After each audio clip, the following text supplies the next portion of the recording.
কোনে ভাঙিছে?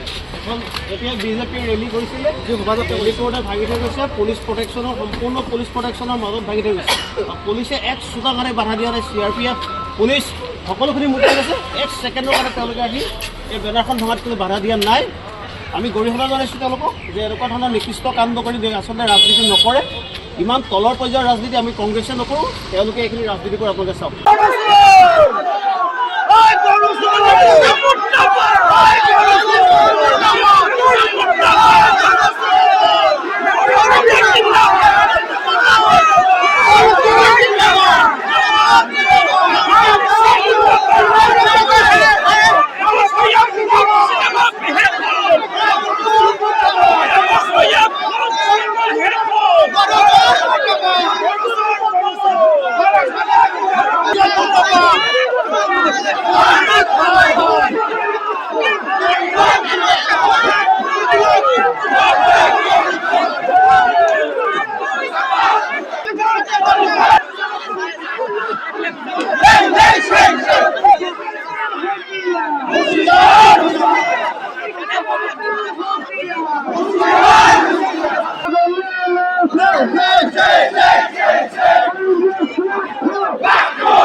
য'ত কেন্দ্ৰত বিজেপি চৰকাৰ, ৰাজ্যত বিজেপি চৰকাৰ, তাত তেওঁলোকে ন্যায় বিচাৰি আজি প্ৰতিবাদ কৰিব লগা হৈছে।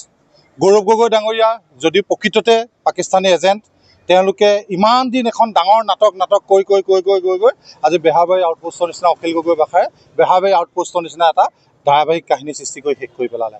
যদি তেওঁলোকৰ ইমানেই কৰ্মদক্ষ প্ৰধানমন্ত্ৰী, কৰ্মদক্ষ গৃহমন্ত্ৰী, কৰ্মদক্ষ মুখ্যমন্ত্ৰী, তেওঁলোকে যদি কেন্দ্ৰত বিজেপি চৰকাৰ, ৰাজ্যত বিজেপি চৰকাৰ, তেওঁলোকে আজি গৌৰৱ গগৈক যদি প্ৰকৃততে পাকিস্তানী এজেণ্ট, তেওঁক গ্ৰেপ্তাৰ কৰিবলৈ তেওঁ ৰাস্তাত প্ৰতিবাদ কৰিব লাগে নি? মানুহক এখন আবুৱাব, এই গোটৰ মানুহখিনিক পইচা দিয়াৰ নামত অৰুণোদয় 10,000 টকা দিম বুলি মানুহখিনিক মাতি আনি এইখন প্ৰতিবাদ কৰিছে। আপোনালোকে যদি প্ৰতিবাদটো চায় তেতিয়া আপোনালোকে দেখিব প্ৰতিবাদৰ ভাষা, যি প্ৰতিবাদী কণ্ঠ হ'ব লাগিছিলে মানুহৰ নাই। নিস্তেজ প্ৰতিবাদটা ক'বলগীয়া কেইটা লিডাৰকেইটাই গৌৰৱ গগৈ মুৰ্দাবাদ কৈ গৈছে, বাকীবোৰ চব মনে গৈছে। আমি সুধিছোঁ কেলৈ আহিছে, আমি গম নাপাওঁ। এনেকুৱা ধৰণৰ এটা চল চাতুৰি যোগেদি আহি পেলাই আহিছে, কিন্তু আৰু এটা চৰম অসভ্যালি সৃষ্টি কৰিছে। সাংসদ গৌৰৱ গগৈ ডাঙৰীয়া পোষ্টাৰ আমি গোলাঘাট জিলা কংগ্ৰেছ অফিচত আমি লগাই থৈছোঁ। তাত আহি পেলাই তেওঁলোকে নিকৃষ্ট ৰাজনীতি সৃষ্টি কৰি পেলাই, তেওঁলোকে অভদ্ৰ ব্যৱহাৰ কৰি পেলাই, তেওঁলোকৰ শাসক যেনেকুৱা মুখ্যমন্ত্ৰী যেনেকুৱা অভদ্ৰ, তেওঁলোকৰ যিসকল তেওঁলোকৰ কাৰ্যকৰ্তাও অভদ্ৰ পৰিচয় দি পেলাই আমাৰ ইয়াত গৌৰৱ গগৈ ডাঙৰীয়া ফটো তেওঁলোকে ভাঙি চুৰমাৰ কৰি থৈ গৈছে। এনেকুৱা ধৰণৰ অসভ্যালি নকৰিবলৈ আমি তেওঁলোকলৈ অনুৰোধ জনাইছোঁ।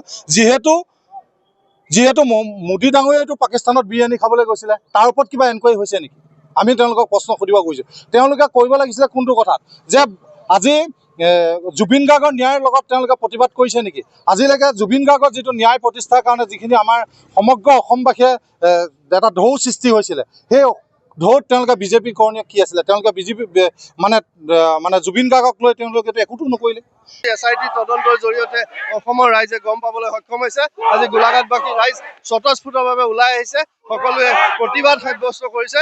আমি গৌৰৱ গগৈ ডাঙৰীয়াৰ এই বিষয়ত তেখেতৰ আৰু উচ্চস্তৰীয় তদন্ত দাবী কৰিছোঁ। হয় ছাৰ, আজি খুব দুখেৰে আপোনালোকক জনাব বিচাৰিম যে অসমৰ জনপ্ৰিয় মুখ্যমন্ত্ৰী মহোদয়ে প্ৰেছ মিটৰ যোগেদি কথা অৱগত কৰিছে। আৰু আমাৰ অসমৰ এজন সাংসদে পাকিস্তানৰ লগত যি থকাৰ লিংকৰ কথা ক'লে, আমি হুঁচি সজাকৈ বৰ দুখ অনুভৱ কৰিছোঁ আৰু আজি গৰিহণাৰ যোগ্য বুলি আমি ক'ব বিচাৰিছোঁ। আজিলৈকে যিমান সংবাদ মেল হৈছে, ইয়াতকৈ ভয়ংকৰ সংবাদ মেল চাগে কেতিয়াও হোৱা নাই। এগৰাকী সাংসদ, এগৰাকী প্ৰাক্তন মুখ্যমন্ত্ৰীৰ পুত্ৰ, এনেকুৱা ধৰণৰ দেশত দুটা কাৰ্যত লিপ্ত হ'ব পাৰে আচলতে মানুহে এক্সপেক্ট কৰা নাছিলে। মানুহে ভাবিলে ৰাজনৈতিক শ্লোগান।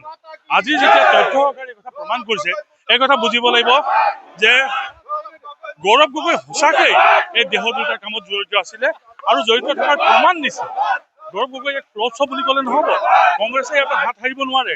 এই কংগ্ৰেছে ইয়াৰ কাৰণে বহুত ৰাষ্ট্ৰৰ ওচৰত শিৰ নত কৰিছে, নত কৰাই নহয়, দেহ দুটাৰ কাৰণে সমগ্ৰ ৰাজ্য দেশৰ মানুহে কিন্তু আজি ধিক্কাৰ দিছে। মই আশা কৰিম তেখেতৰ ওপৰত বিহিত ব্যৱস্থা, অতি কঠোৰ ব্যৱস্থা হোৱা দৰকাৰ আছে। ধন্যবাদ।